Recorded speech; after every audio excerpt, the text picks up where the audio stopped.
there's quite a lot at stake here. You've got extreme spikes in distress, mental distress amongst young people, kids, and it's getting more extreme and it's getting younger. And we've got this overwhelming body of correlative evidence that links social media as a key driver.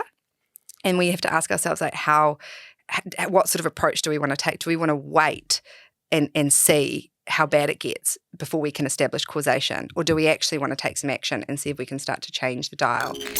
What does it mean to have a human in the loop? What's human in the loop? Human in the loop. What in the world is a human in the loop? Being a human in the loop. AI in the loop. Humans in charge. Welcome to Human in the Loop. We are joined by Malindi Maclean today. Maclean. John Maclean. I think it's all the same, actually. You're loving I never this. made that connection before. If you say it wrong, it's just like John Maclean. We did that literally. How many? This is going to be the running gag every single podcast. Die I Hard reference. accidentally called Ian McRae from Orion Health Ian Maclean, and that set him off on a tangent.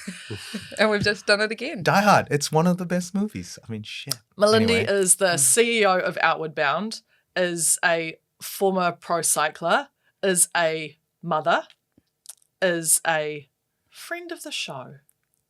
Great friend of the show. Is forever going to be known as our guest number one, and so we're so grateful to have you here. I just like the record to reflect, even though Malindi said that like she sounded like she was under duress, she wasn't. She's actually a friend of the show. Dano and I went to the launch of Before 16, which is the, is it fair to call it a lobbying initiative, a lobbying campaign? Yeah, or advocacy group. An advocacy group who are trying to persuade the New Zealand government, but also New Zealand public at large, that we require a social media ban. And I know that it's set at 16 for reasons, but if you had your way, it would be 18. For the easiest purpose, I'm going to start with a text question my friend sent me. What is social media? I know there's a definition, but I'm interested for all of you to weigh in, because do you really think about it? What is social media? Hamish, start. Because I know that you're a social media naysayer. Well, yeah, I mean, I don't. I was mentioning before, I'm a great person to have on this particular conversation because I don't have kids and I don't really use social media. The Objectivity. Yeah, well, the outcome doesn't really affect me either way, right? But so it means I can be more flippant about the subject because it doesn't really affect me, and it's important to say, like, occasionally I'll say stuff, but you shouldn't listen to me as much as you should listen to people who are actually affected by the stuff. I mean, as a member of society, a functioning society, you hope you will absolutely be affected by an entire generation of disillusioned, mentally unstable. That's, far too broad a thing to say. Well, but do you know what I mean? And I'll probably... Elena's beliefs here at home. Unlike my usual position, I'll probably be the somewhat the voice of dissent here, right? Yeah, because normally I'm so... You're so lovely. Join in with the crowd. It's the internet corrupts facts, so I don't know who actually said this, whether it was Aristotle or it was some ancient Greek dude or Roman dude or something. Right? But you read through the ancient writings, and he's like, "Oh, the youth of today, they're lazy and they don't pay attention to their parents and they don't do work, and the world is going to collapse if we don't do something about the culture of the youth." I think that humanity's pretty resilient. I do think that social media is probably damaging, but we've gone through some pretty damaging things before. It's not to say we shouldn't do anything about it, but I don't think that Dayute are gonna... Dayute? You didn't do the hand, obviously, because of Abby. And also, this whole thing, I'm not going to try and join in on that particular piece of culture. But I think that it's less, they're more able to deal with environmental risk than parents potentially are comfortable exposing them to, right? They got to wait quite a long way from the question. Yeah, I was going to say, you still haven't told us what you think social media is. He's avoiding because no one's thought about this. Everyone's like, what is social media? Yeah, I mean, okay, the subject gets like, because it's really vague, right? Like it's deliberately vague because every company for a while wanted to be social media, like every company wants to be an AI company now. And so for a long time, people were sort of injecting social elements into systems that really didn't need it. But I would say, from the point of view of damage and control and regulation and so forth, it's anywhere where the primary purpose of the site is for user-generated content to be shared with other people, where there's some algorithm driving what portion of that user content you as a viewer see. I can see you nodding because he said a few things that are right but may have missed a couple. Yeah, I mean, there's not necessarily a right and a wrong to this. I think that's why it's a question that's good to start with. One of the things that needs to be done through the development of legislation is a definition of what social media is for the purposes of legislation. And so we'll talk lots about that, but that is also one of the reasons why having people who understand technology is really important in that conversation when it comes to legislation development. We at Before 16 have been trying to define it for our purposes very similar. So looking at the communication between sort of one to many or strangers. So having that element of being able to communicate with groups and strangers rather than, WhatsApp is much more you have to know the person or mostly have to know the person to be able to communicate. And then the algorithmic feeding of content is the other definition that we put in there. But I think that would be, I'm really interested in your view, Danu, but that would be one of the things that would need to be defined first, and also in a way that future-proofs how social media will develop and change over time. It gets complicated with the definition of what is a stranger even though then, doesn't it? Because yeah. Facebook deliberately pushed the definition of what a friend is, right? When it first came out, it was like, you can't possibly have 1,000 friends, right? Like there's people in your friend feed who you don't know the name. Like, why did you add this person? Oh, well, because they, asked to be my friend. So I said yes, and I added it to the list, right? So I have 1,000 friends. Oh, You have 1,000 acquaintances? No, I have 1,000 friends. What do you mean you can't have 1,000 friends? Hamish has had a sheltered life. Hamish has one friend. Have you ever heard of Dunbar's number? That was so. Yeah. Is it 120? I guess, again, 100, like 110, 120. About Those that are like number. the tribal sizes, aren't they? Yeah, like hold relationships with 1,000 people who the important events in their recent life and who you have regular conversations with, and who you would be willing to sacrifice some portion of your wealth, emotional well-being, safety in order to help them out of a situation. 1,000 people is a lot, right? Like that's maybe like I guess, like it's certainly outside my experience to be able to have that many. I guess there are some people, but yeah, like when they did when Dunbar, whatever his full name was, did the survey, like about 110 or 120 people is roughly the number of people you can hold in your head as being within your in-group and sort of reach that level of not just knowing who they are, but knowing their current life state and being emotionally connected to them. And some of those evolutionary bases for things like that are really interesting when you think about how brains are still pretty much the same as they would have been when we were operating in clans of 100, 120 people. And that question around what is social media is something that the Australian government's grappling with at the moment, right? Is YouTube in? Is it out? Does it become exempt? So it's not a straightforward, simple answer. But that doesn't mean that we shouldn't be trying to solve it. Yeah. What say you, tech guru, techspert? I've always just thought of them as media. That's why I've always just adding the social thing is just a weasel out of, hey, you can't do any of this shit. Like we've had media rules, and the media's, I think this is probably a bigger conversation about social reform, legislative reform for media as well. Like we've long known about single families controlling the media and doing a whole bunch of shit. Like everyone knows that the media, generally speaking, let alone social media, has bad influences and biases. You see it with all of the reporting around the world, we've seen it multiple times. We repeatedly put up with it. And by trying to, trying to say that social media can't easily be defined is yet another example of us just letting everything go. Yeah. It's like, it's pretty easy to define. It's like, it's a broadcast channel. Like, it's a It broadcast is. channel. Well, if you right? take that word media and we have social media Yeah. and you put And- another word in front of the other one, Exactly. it could be either, hierarchical media, government or state-sponsored media, Yeah, corporate media. for me- the social part is that you get to find out what your friends and family think as well as. only differentiation from media that social media for me, and it's where all of the danger comes from, is direct messaging.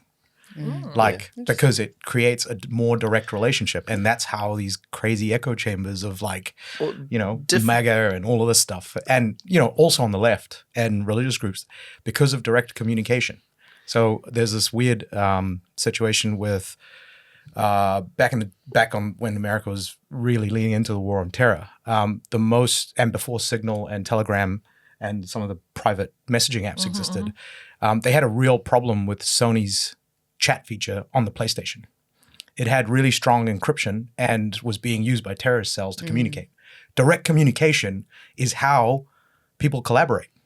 So if you're a badass, you're going to collaborate with other badasses using direct communication. Previously, the conversation about social media was on the direct person-to-person aspect, right? Like the echo chamber that you get from the content being created by other people in your friend groups. But the conversation's shifted quite a lot recently into the power that the individual owners of these platforms have, right? Like the ability of Elon Musk or Mark Zuckerberg to That's how we're going to pronounce his name for me now. I don't Were you even thinking about It feels a little bit racist. Oh no, Hamish. Mark Zuckerberg is coming. But their ability to change communication invisibly by changing the algorithm, right? By changing what posts are promoted and what posts, or even just changing the impedance, making it slightly more difficult to post messages that are off the topics of communication they prefer. They can shift the whole of society's communications. I think the thing that we'll get to is that the difference as well is the level of consumption for young people, for kids, right? So a TV or a newspaper is not something that has historically been consumed in excessive amounts by children. And when you're dealing with, I think it's like 42 hours a week that a child is spending online in New Zealand, that's more than a full-time job. And so you're handing over that brain to these technocrats, Elon Musk and Zuckerberg and Zuckerberg, you got to say it. Zuckerberg. One of the things that I have found interesting over the last few years, especially, you'd be really similar. Young kids post-COVID or during COVID, that digital parenting time period really changed it. And even whilst it was happening, I had, one of my kids started primary school online. And you could see it in the moment and you go, we are going to regret how much screen time. But it was a means to an end. We did the best we could, I distracted you. Did you want to go back to your definition or? Maybe that's like I hadn't fully closed that loop. Yeah. So I am. For the purpose of continuity, apparently key features of social media, there are 4. It's communication. Users can interact with each other through direct messaging. Yes, I got it right. I got comments the and other question forms. right. No, that's 1 of 4. Oh. You got to get 25%. You got to get a full Not set. a pass yet. Information sharing. Social media platforms provide spaces to share mark. personal experiences, news, opinions, and other content. Community building. Users can connect with other individuals of like mind, form groups, and engage in discussions of shared interest. And content creation. Many social media platforms encourage user-generated content. So those are kind of, and then they're putting things like there's social networking, microblogging, video sharing, photo sharing. So sounds great. it sounds great in theory. It's a lovely way to connect. Something I heard this morning which summed it up nicely was just because something has great cases of use, if it is outweighed by the cases of abuse, you really have to take a good hard look at it. So AR-15 assault rifles.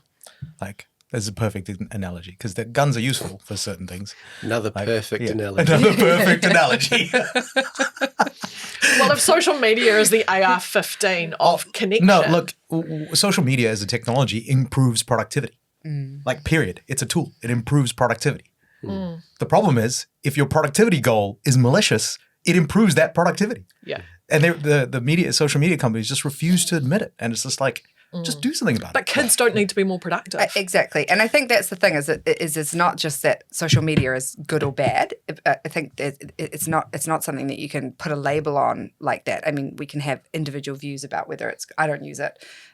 There's certain things I miss out on. Like I'm going to miss most of the pop culture references that we're going to talk about in this podcast. So if you just see my blank face or how many times I But say, are you going to get to the end of your hopefully very long and lovely life and go, God, I wish I knew more maybe. memes? There are definitely moments socially where I'm like, Yeah, it can get weird sometimes. Everyone's laughing. Melindy's and like, I'm just standing there like Googling. blinking. Who is John McClane? I actually had a That was a moment. I know. I've seen that face before. You know that face. So that you know there are the pros and cons as an adult, but I guess if I use the comparison of Outward Bound, so I'm the CEO of Outward Bound. We work with teenagers. We take them into the outdoors, and we do these amazing programs with them. It's really, really great for almost every student who comes through an Outward Bound course. We have a minimum age of 16. And so you think about that because what we do is actually quite risky. So to get those really great outcomes, we actually expose teenagers to risk in a controlled setting. But if you took a 14-year-old or a 12-year-old into that same setting, the risk profile goes up because they're not actually ready to deal with the instructions, to communicate properly, to be able to operate in a safe way in that same environment, whether it's hiking or out in the water. So we have restricted that amazing experience of Outward Bound to 16 and up. And it's something that we know is great. It's a net benefit for those teenagers who come. And actually, you know, I should say that we manage our risks extremely, extremely well. But we wouldn't be able to if we had a 12-year-old on course. And so social media for me and for before 16 is similar. When you're dealing with a brain which is in this really neuroplastic stage of development up until 16. And at 16, your brain starts to mature, and it actually doesn't fully mature until you're nearly 30, and later for men and than women. And why'd you look at me when you said that? We're still waiting. You look straight at me. We're still waiting. It's just we both just do this like motherly passive aggressive patch. It's still time, and it's just too easy of a gag. I just couldn't resist. And they say mum jokes suck. Yeah, that was a mum joke. That was a solid mum. The mums are laughing. Well done, yeah. But you go through two really highly neuroplastic stages. One is when you're a toddler, right? So my kids are 2 and 4. They are like little sort of sponges taking in the world, and their brains are wiring up at this really rapid pace. That actually slows down for a while, and then you go through another really highly neuroplastic stage, which is sort of peaking in those early teen years. And at 16, it starts to level out, and you see things like those impulsivity things that especially young boys have, risk-taking behaviour, etc., start to level out at 16. So when you're thinking about that age and you're thinking about the risks and the harms associated with excessive consumption of social media, and this is also not just about social media in small amounts, it's about the fact that it drives this excessive consumption in a young person who does not have the impulse control to be able to self-regulate. That's where we need an age limit. So it's not saying it's good or it's bad. It's saying it's an age-appropriate risk and age-appropriate product consumption. Yeah. And if you were to have a product that you release on the market for children that they were going to use in excessive amounts, whether it's food or a bike or something, and they were going to use that for 42 hours a week, there would be actually an onus of responsibility on whoever's producing that product to prove that it's safe rather than prove that it's not harmful. And that's what we haven't done with social media. Do you know a wild and maybe slightly more appropriate metaphor or comparison than a the AR-15? A trampoline. I grew up with your maybe safety mats if we were lucky, but a no-edge trampoline. Yeah.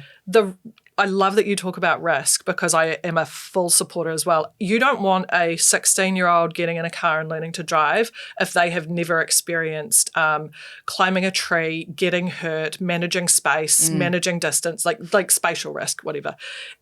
With a trampoline, growing up in the 80s, yes, there were hurts, yes, there were some broken bones, but you manage it, you get through it, you toughen up.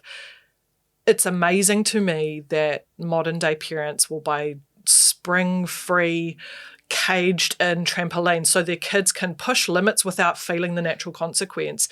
And yet then they go inside and it's like, yes, please go enjoy this gambling-like experience because, having listened to your another podcast you were on earlier, I love that you talked about the delayed gratification of fun. There's fun now and not fun later. Type and 2 then fun. there's not fun now but very fun later. Humans are designed for delayed gratification, but we live in a world that has reduced friction, has reduced the time to gratification. Kids are feeling it so fast now. So anything we can do to push that out a little bit more, but also the risk, they're not getting to experience the level of risk and feel the stretch of what a human really is capable for and go, oh, that was the limit, that was the edge, I'll pull it back. But can I just say that as an adult, I want to be on a trampoline that has the spring Yeah, frame. I don't want to fall off a trampoline, so maybe we give the old school So ones we to have the 5 kids. boys in our household, and we have a huge trampoline, and it has no sides, and it also, not getting on that. at the moment, it has no pads because the kids have kicked them all off. Look up the statistics because, like, I don't have them to hand. Mm-hmm. It was pretty horrifying. A lot of kids were killed with trampolines. Really? Okay, it's So- not risk-free. Random health and safety factoid, because our vision, we do a lot of health and safety stuff. The most dangerous height to fall from is about 1 meter. Because yeah, fair. as you're rotating, there's not enough time for you to stick your hands out, and your head is the first reciprocal surface. So yeah, and Surely and not the most dangerous. Okay, it's got the before most you all make me injuries. feel like the worst And the parent most ever for having an serious 80-style concussions, trampoline, yeah. what I will say is It's from ACC. the level of self-regulation that a person has to learn to keep themselves safe versus guardrails. So with trampolines, let's use that example. Maybe I'll put the pads back on tonight. But enough harm was done. But the harm is immediately seen and felt, right? We're not going to see the full impact of a social media or digital native generation for another 10 to 20 years. And that's the scary thing. I don't agree think with we're you. already I think seeing we're it? seeing it. And I think that the challenge that we've got is that we're trying to catch up with drawing causality between the absolute crisis of mental health that our young people are experiencing and excessive social media consumption. And you, before we came in here, you talked about the anxious generation and Jonathan Haidt's book, and that's had a really big impact because it's the most comprehensive overview that lays out the evidence. But the key critique of it, which is a really valid critique, is that it overstates causation, and it does, because it's really hard to prove causation. It's the same issue that we had with smoking back when, there was all of these cases of lung cancer that were happening, people were smoking and people were trying to draw parallels, and there was a bunch of funding from big tobacco going into the counter narratives and saying there's no causation, and there wasn't. And it took a really long time before that causation was proved. And with social media and mental health is only one part of the impact as well. There's a whole lot of other things like social competence and cognition and patterning brains for addiction, those sorts of things. But if you just look at mental health, how do you establish causation? You need to have a controlled trial, and you can't actually do that when it comes to someone's mental health or suicide and social media consumption in any way that's credible from an academic perspective. So it's a really interesting challenge around the evidence. So then we have to go back and go, okay, there's quite a lot at stake here. You've got extreme spikes in mental distress amongst young people, kids, and it's getting more extreme and it's getting younger. And we've got this overwhelming body of correlative evidence that links social media as a key driver. And we have to ask ourselves, like, what sort of approach do we want to take? Do we want to wait and see how bad it gets before we can establish causation? Or do we actually want to take some action and see if we can start to change the dial because there's enough of a body of correlative evidence? And it also comes down to, I think, who are we as a people? Who are we as a society? There is an element of common sense in that as well. I can't see, with all of the evidence being presented, how you could look at it and still say, oh, but it's censorship. Like, is protecting free speech for a 9-year-old on the internet? They can still have free speech in written form. They can say what they want. They don't need social media. So it's the interesting thing to say, if you ban social media for under 16-year-olds, you are impeding on their human rights. I think there's a wild. really interesting crossroads that Western society has coming up for itself. Asian cultures, and I'm not in condoning everything that China does, but they have a very collective approach to community and how they make decisions. And a lot of Eastern cultures and older cultures, so even Western cultures with strong heritage values, they're more confident to make utilitarian calls. And I think it speaks to, if you end up in a societal dialogue that is basically amounts to waffling, it means probably it's a signal that your values aren't strong enough to just make a call. Because fuck it.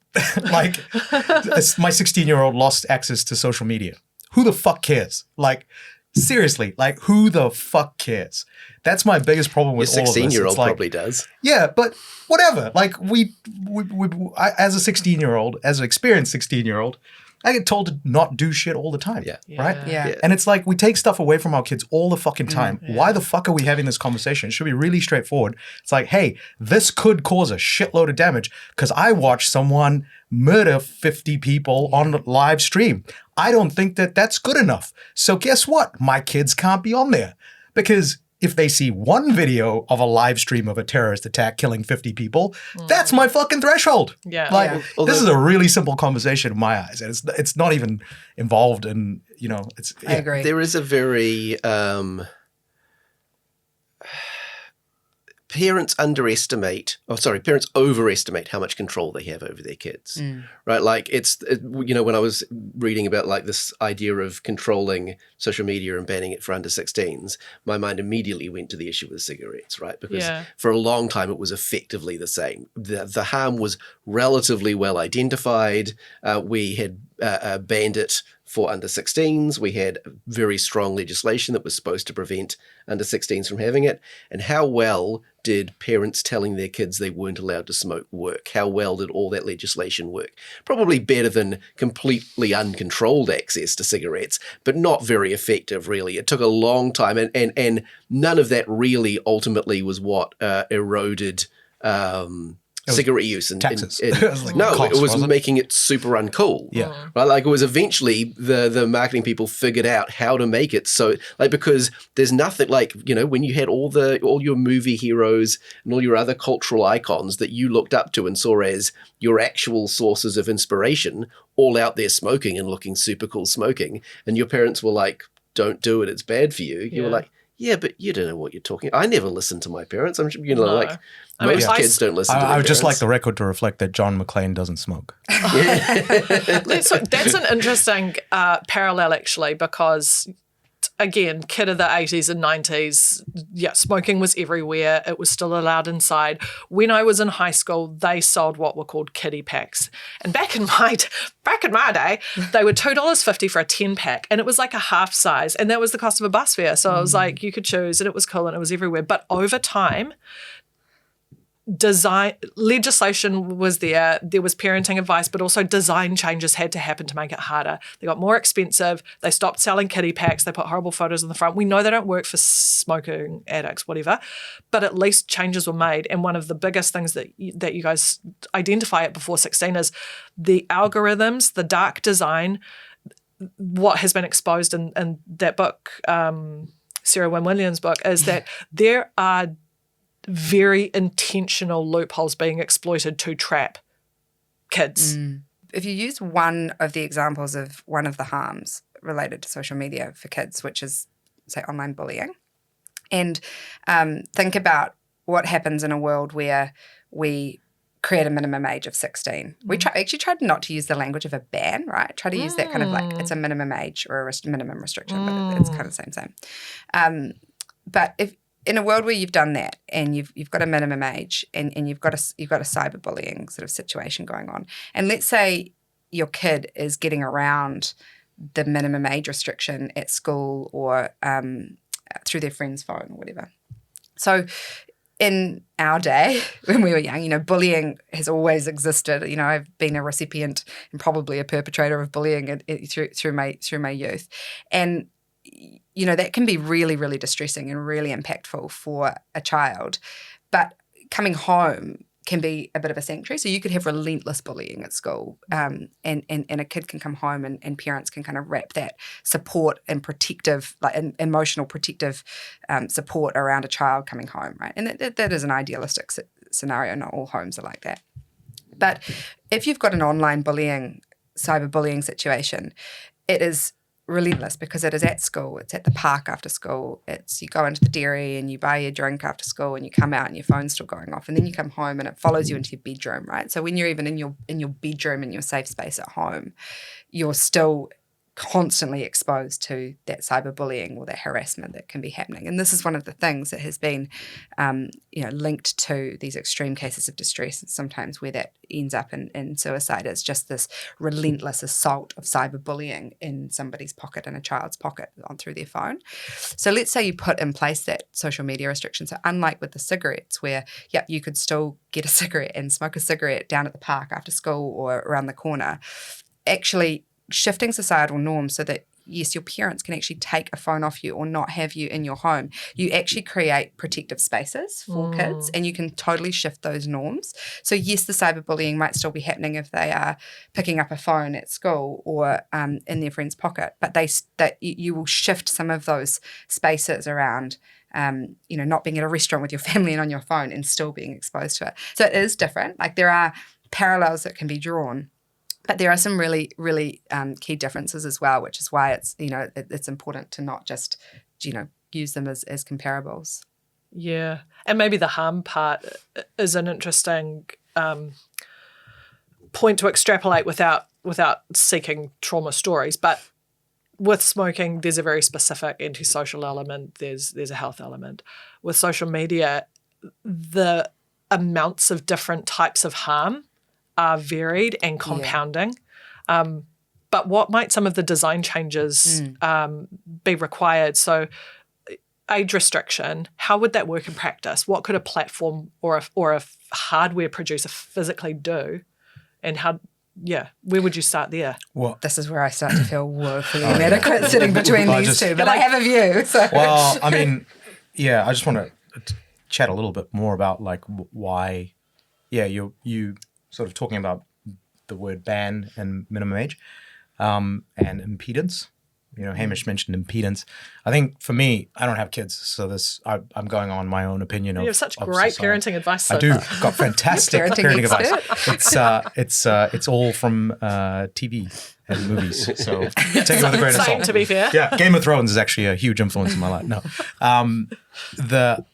what I'd like to be able to do, I have this constant, like I love technology and I love what it's able to do, but we always pit man against machine, and it's a difficult thing to do. And when you're talking about a multi-billion-dollar corporation against a pair of parents or a group of parents, the resource match is not. It's not a fair fight. And so I think having the legislation to create some impedance, because people will walk around this, just buys parents a bit more time to think about whether they're okay with their kids being on their under 16 and whether they're going to give them VPN access to get around this or, lie on the age check. But it gives parents a little bit more time to have that, a tool in the fight against social media, if that's what they want to do. I don't like the idea of regulation dictating how you should parent your kids. I think parents definitely have the majority of responsibility for the well-being of their kids. It's just I don't necessarily believe that technology, going up against someone like Facebook, who has zero imperative to not, to protect your kids on your behalf, is a fair fight. So I'd love to see technology be able to introduce more impedance to give parents more choice. And the ways you can do that, network layer. So just one of my favorite little analogies, I had a good friend of mine and he had a flatmate who was addicted, properly addicted to World of Warcraft. And his room would just turn into a pigsty, an absolute pigsty. And they couldn't get him to do anything. He was losing jobs and stuff. And good friends and flatmates, what they decided to do was go to the router and then block all of the servers one by one of World of Warcraft. And so this guy would come out of his room and go, "Hey, is the internet down?" And they would just go, "Everything else is working for us. It must just be the World of Warcraft servers." And they left them blocked for 48 to 72 hours. And he would slowly clean up his room and catch up on stuff.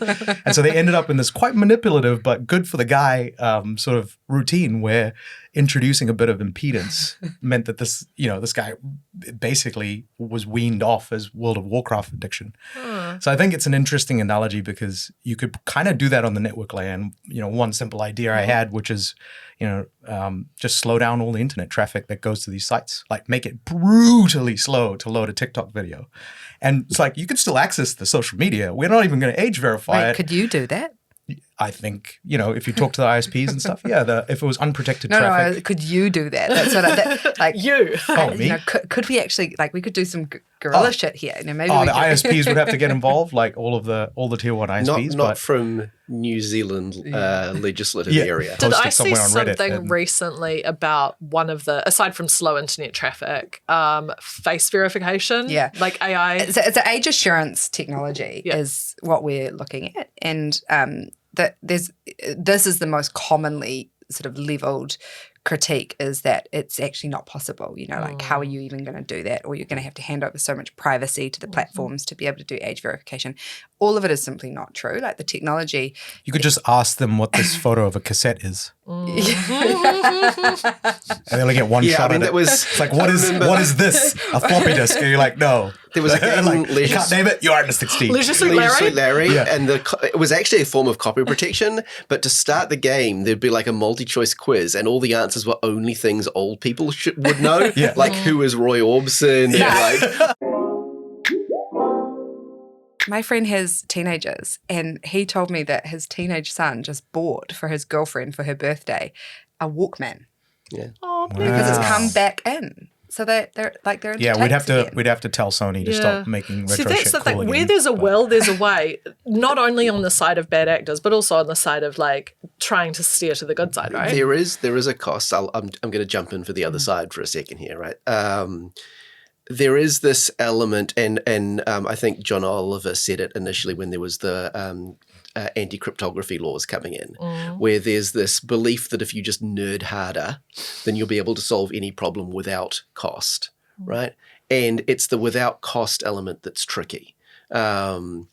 For almost the entire period of computing, they've been what's called general purpose computers. If you had a computer, it was yours. You could make it do whatever you wanted to. You could write your own software. You could execute that software. And under that situation, basically any level of control, complete control, is impossible. Now, I don't think that's what you're advocating for necessarily anyway, right? But and I'll get to maybe if we have time what my solution would be.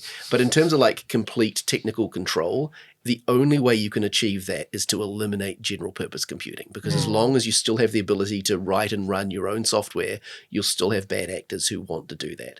And we're kind of losing that war, right? Phones already are not general purpose computers. You have to ask permission from Apple or Google, whoever made your phone. You have to go and ask them permission to run anything on those devices, and at any time they can revoke that permission on an individual basis.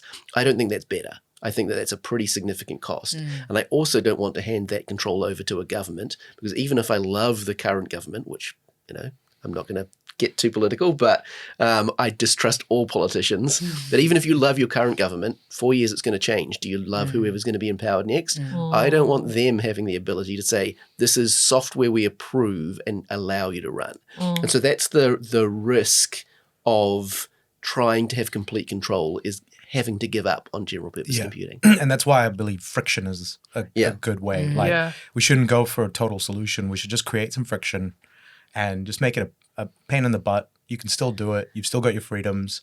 It's a bit slow. and maybe there's an Which is exemption ironic for a system. tech company like ours, because taking the friction out of an experience in order to make it easier, simpler, faster, harder, better, faster, stronger is part of what we do. But we've all had the discussion internally where there are some parts of the human experience that simply shouldn't be made easier. Creating convenience doesn't lead to a good outcome in the end. Like when you're growing up and your brain's developing. It's like that's Exactly. where it shouldn't be made easier. But do you mean so when you're referring to things like the government not having control about the software that it approves, that's specifically around things like age verification technology being put in front of platforms? So if there is age verification technology there is also age verification bypass technology. Yeah. How do you prevent that? I'm not an anarchist, but I'm anarchy interested, anarchy curious. Anarchy curious. Anarchy I'm anarchy adjacent. Capitalism's always the problem, right? And so for me, Well, also unintended side effects. You remove- can never plan for them. That's the problem. Yeah. remove the profit motive, right? Don't a technical solution in part can help, but if you don't have these billions of dollars available for people who perform this sort of, arguable abuse, then they won't do it. That's the kind of point I was struggling to articulate before, is it's not so much naysaying, but it's looking at all of the possible solutions around the corner without going, if we had nothing else to consider and were just to look at a child and say, if I have to make the best choice for you, we would say, I will let you live a screen-free childhood. And we are all completely complicit in not creating a screen-free world, because in the evolution of humanity, in the chase for progress, in the desire to engineer interesting solutions to hard problems, we have created unintended consequences. And it would mean, last night I frequently go, God, I would love to just pick up and go and live in a commune somewhere. Come and live in Outbound. Basically, I mean, we live in Titirangi. We live on a lot of bush, and there's a lot of outside, and I'm gonna grow my own veggies and do this and that. But I look in the mirror and acknowledge I am not willing to give up some of the conveniences and freedoms that I have that are afforded by technology. So then you have to start wrestling with your morals and ethics, and you say, are you strong enough to hold up the values? That's a very strong part of it. Parents are asking questions like, what's the minimum amount of time I could give them? What's the safe apps? It's like, if I poke another controversial button, it's like drinking through pregnancy. There is no safe amount. So if you're going to breach that, you may suffer the consequences further down the line when you're sitting alongside your child in a hospital. That feels harsh to say, but it's true. And because New Zealand, we're a little bit soft and careful, and we don't want to tell people what to do too much. I mean, you guys have been getting backlash for suggesting this, but people they don't want to admit, I don't want to be told what to do, and I don't want my life to be harder. Don't make it harder for me. Yeah, I mean, that was the point when you were talking about people are complaining about the free speech impacts on children. I don't think many people are. What they're saying is, I'm worried about the free speech impacts on me, that this is starting with children, but there are it adds impedance, in the implementation of whatever control you've got, this will add impedance to my speech as well. I will have to identify myself to the government. I will have to go through this verification process. Yeah. It impacts me, and I can see the slippery slope that will lead to, further impacts on me down the road. As a Western society generally, not great at taking on the shared social responsibility of raising children. We do pretty much put it on parents and say, you chose to do this. I didn't have any say in that decision. Yeah. I don't want to have to pay anything for the cost of that decision. Yeah. Which, arguably is one of the reasons why we are in a demographic crisis in many Western nations. But because everyone's also very willing to point at a parent and a child and say, you are an issue and you now deserve to be punished. But even just in terms of costs, right? We just push basically all the costs of child raising onto parents and say, we as a society are not really willing to pay for you to. But if you look at the parenting angle of this, there's a couple of different launch pads here, but the parenting angle is interesting, because actually one of the things that drives parenting the most is social norms. And so we say that we don't actually regulate and interfere with parenting. We put a lot on the parents, but most parents parent according to social norms. And so if you shift social norms and you want to impact parenting, you do it through the shifting of social norms. So legislation isn't just around the technical solution around age verification. It is, I personally believe that it is massively about shifting social norms around what is okay for your 14 or 13-year-old or 12-year-old. And when you speak to parents who have experiences with young teens and battling them with social media, the single biggest challenge that they have is the fact that other parents let their kids have social media and other 12-year-olds and 13-year-olds have social media. And so that even if the legislation means that the technical solution is imperfect, if you can shift that and that parents can then have some sort of, collective, to your point, collective understanding of what they should and shouldn't do with their teenagers, that will go a long way to equipping them to be able to parent in a way that is better for their kids. So there's sort of the two elements to why I think intervention, or why Before 16 thinks that legislative intervention is important. One is actually it will be imperfect, especially as you start, if you put in a minimum age restriction and you have to put in age assurance technology. Technologists know better than anyone that you don't need a perfect solution to start solving the problem. You just have to start solving the problem. The thing I laugh at every day is basically you've got like all of these tech leaders saying, watch out, the singularity's coming, like artificial general intelligence, and it's a huge threat to society. No, we can't check the age of children as they sign up to our platforms. They're already doing it. Yeah. So the age verification is already, with extreme accuracy. Big tech is estimating the age of its users because they need to do that for marketing and advertising. So they already have some really effective technology. And then actually there is an entire industry around age assurance technology that is developing some pretty great systems for protecting privacy or having anonymity as you go through an age verification process. So I agree with you that the solutions will be there. We actually just have to take those first steps towards starting to solve the problem. Yeah, and I think if we think about it more holistically and sort of, a simple idea that is more operational than technological, you need a token to sign up. Yeah. And this token, you just have to you have to go to a place that has that New Zealand, like if we were implementing in New Zealand, a common office that's available. So some kind of office that work and income, the IRD offices, or like a Z gas station or something like that.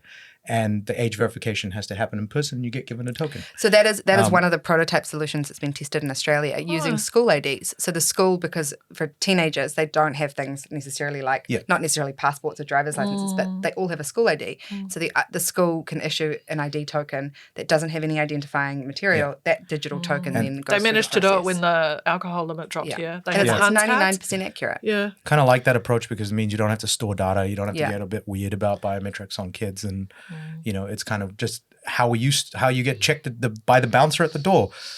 Which direction your stripes are on your shirt. First qualifying criteria. If they're horizontal, sometimes not allowed in. If they're vertical, usually allowed in. Ask And someone then their star your age. sign because, they might have memorized the birthday on the ID they're borrowing. I could But still they- recite the one from my fake ID Yeah. from when I was a and teenager. that's the social elements really so for a start, there is definitely situations where I'm like, wow, that's pretty horrifying, right? Like in America where parents will get arrested if they let their kids walk home from work. From school, right? Sorry. I saw that recently. Because it's just so normalized that Yeah. kids need constant adult supervision that you can't allow them into a society. Like you're playing in the front yard without an adult being around. But the cost of avoiding that would be like kids are not allowed to play in their front yard, right? Like that's a pretty extreme cost. But sort of trying to wrap it back to the social element, like alcohol's quite a good example, I think, right? Because it was just so normalized. Like when I was a kid, the limit was 20 and you were not really supposed to be able to get alcohol younger than 20. But at 16, basically everyone was going to people's parties and getting drunk, and all the parents, provided alcohol, like sometimes they provide depending on how good the parents were, sometimes they provide supervision, sometimes they'd just be like, there's a keg in the back, don't die, It takes about a generation for the shift. It was, even though the legislation was there, the social support for the legislation was not. Yeah. And so it wasn't effective. So that's like, you're going to have to build support as well, because otherwise you'll just end up with parents working around the controls. Yeah, and there's two things. So one is one of the key differences is that kids weren't drinking 24/7, and they weren't drinking in their bedrooms and at school and behind. Most of them weren't. I was. I don't know what you guys were doing. Yeah. The other piece of that is that parents actually have a really high appetite for this change. So, maybe the societal norms didn't shift in the same way with smoking and alcohol, but if they had their kids were were as addicted to cigarettes and alcohol en masse, and they were seeing the fallout of that en masse like parents are now, it might have been different. So, there are similarities that you can draw, but it is actually quite different in that you've got a really high level of support from parents of teenagers. And most of the people who I've spoken to who have questions or hesitations or concerns, which are all legitimate around a minimum age, are generally not parents of teenagers. Like if you speak to a parent of a teenager between the ages of sort of 8 and 16, it's near universal acknowledgement that this is a problem that we need to solve. And that's not me. I have a 2 and a 4-year-old, but I work with teenagers. At Outward Bound, we work with teenagers, and that was how I first got interested in this, because it was so obvious that they were losing the ability to communicate properly when they weren't online, and it was really affecting them. So I think the social norm piece is actually probably going to be the easiest piece. And with before 16, what we're seeing is there is this huge silent distress amongst parents that have suddenly been given this platform to, like our petition that we launched.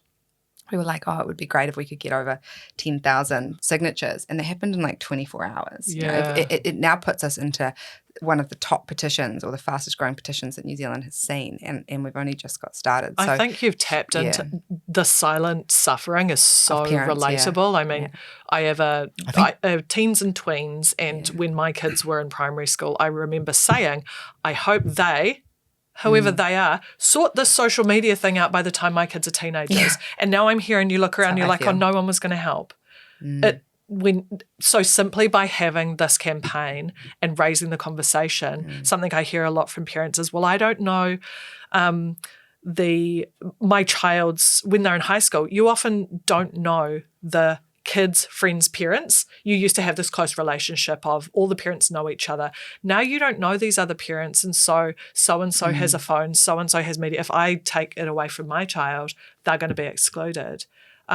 Little do we know, all of the parents are probably saying the same thing, and separately everyone's going, I wish we could all get off. Maybe we need to go back to like town hall style meetings. Schools could facilitate parents getting together and going, are you guys okay that this entire friend group is experiencing this? And you might find that more parents than not all go, well, if I get my kid off it, will you and you and you? And everyone will go, yeah. Because that's what we did with our kids. And it's both and, Elena, because I think there is an element of people feeling like there's a moral panic. And I think it's a really good thing to hold on to, that perception of moral panic, because moral panic is about being really reactive, not looking at evidence. And for a lot of parents, there is this sense of like, man, I am in the thick of this. Like, and some of the parents I have spoken to are just feeling so overwhelmed, and they are in a bit of a state of panic. They don't actually give a shit about the evidence. They don't need to see the evidence. They've got their 12-year-old who's cutting themselves in front of them, or,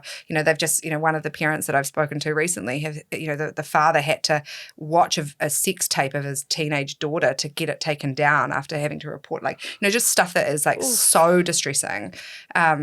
They don't need to see the evidence, but it's both and. So we have to acknowledge the experience and the expertise of parents, because, the minimizing of parent voices in this is something that is being really funneled through, if you trace the money, like meta funding is all over this critique of parent voices as not being experts, but actually parents have this lived experience of working with their teenagers. So yes, we need to have young people's voices and have this kind of youth voice in this as well, but parents also have a really, really strong role to play.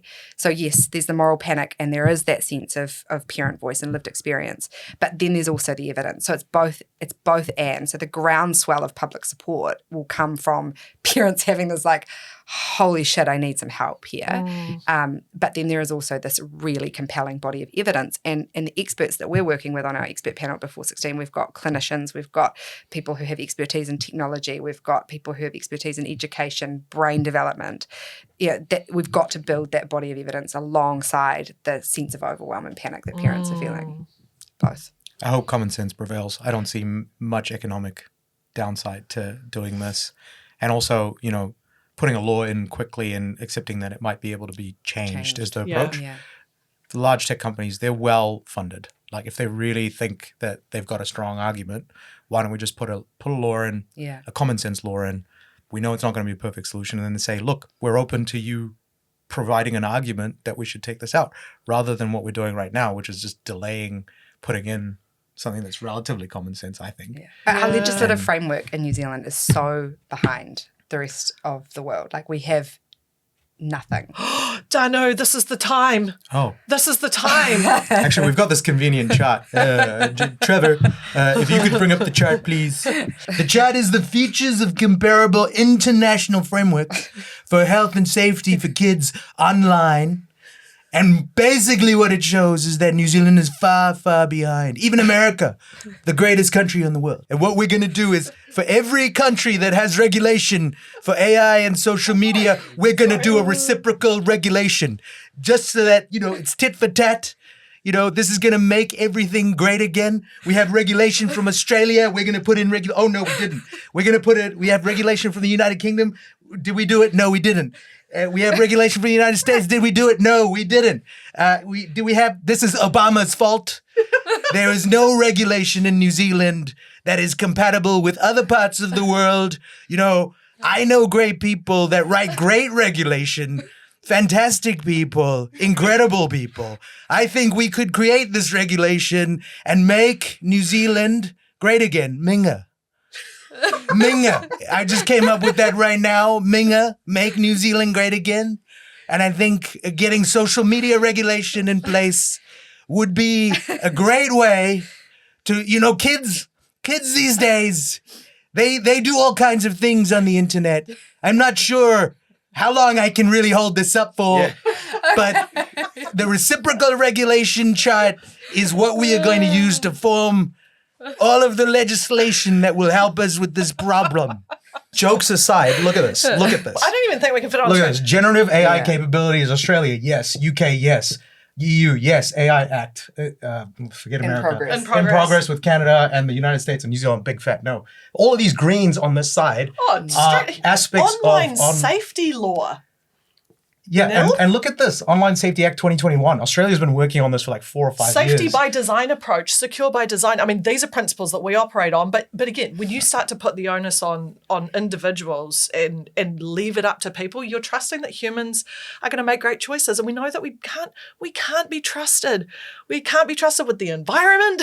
We can't be trusted with guns. We can't be trusted, apparently, now to raise our children safely. And it was put together by an online safety advocate called Holly Brooker from Make Sense, who's been working in this space for a very, very long time. And I think it is a really great platform to launch a comprehensive reform agenda, because it's not just a minimum age for social media. There's a whole bunch of work that needs to be done. So Holly has done a lot of work in putting that together so nicely for Danu to take so seriously. We could literally, I could sit here all day and pick this apart. And I know that we're going to have to get you back probably in 6 months to a year and go, how have we tracked? How has Danu been as a tech advisor and part-time Trump impersonator? What else could we do down the line? But for now, I think I want to end by saying you work day in, day out with programs that see kids step entirely away from screens. So as we've dived into this world of kids, screen time, online safety, give us a glimpse as to what the opposite side of the coin looks like. It's a really cool place to finish. And that's actually how I got interested in this, right? And so we've talked about mental health and we've talked about sort of cognition and impairment and patterning brains for addiction. But there's also this really big thing around displacement. And so if you've got if you've got a child that's doing anything for 42 hours, like that, more than a full-time job, it is displacing a bunch of other things that we know are really, really important for healthy development, like being outside, being in nature, physical activity, meaningful relationships. Those things are super, super important for young people's development, up to 16 in particular, but also beyond that. And as adults as well, right? That is not, that's not Malindi's view of the world, that there is an enormous body of evidence around those things being really important.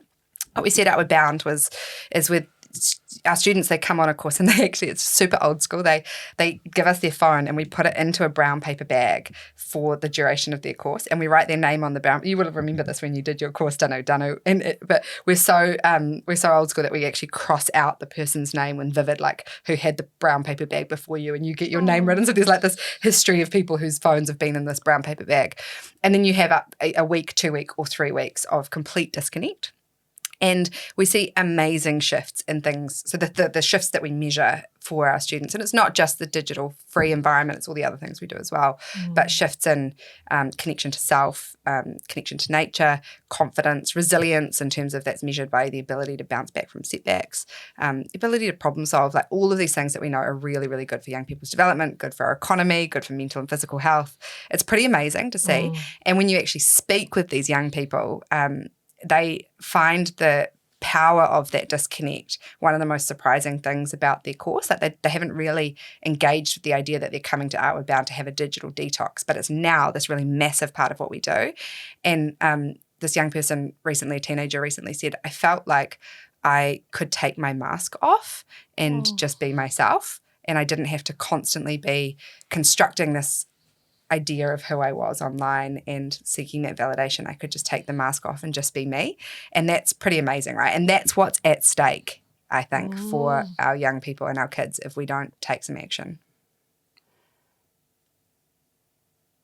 That's such a powerful way to end. I don't think you can say it better. Kids don't know who they are if they have a screen in front of them all the time. Thank you so much. Can you tell us a bit about where to find the petition, where to find the support, what to read, and what advice you would, I guess, sign off for parents to go, like, what do you hope for this next generation? Yeah, the best place to look for the Before 16 campaign is our website, which is b416.co.nz. I'll link it in the show notes. And on that, we have a link to the petition, which is really important that we want people to sign if they care about this issue. And then you can also link through to, ironically, our socials. I can't share those with you because I don't have them. I'll link them in the show notes.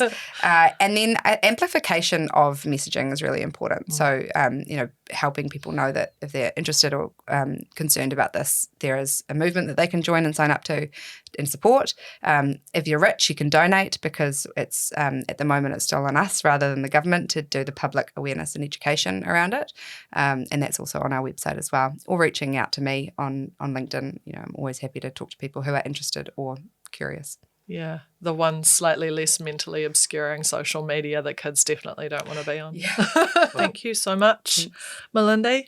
I was just thinking to close, we call this human in the loop. You asked at the start, what's the kind of boilerplate, and I struggled to remember at the time, conversations around how you can keep humans in the loop of technology development, advancements and so on. This conversation is interesting because we're saying you actually need to let people become a fully realised human before you even bring them into the loop of technology. So if that's the little sign off there, let's keep our kids out of it for as long as possible. I love that.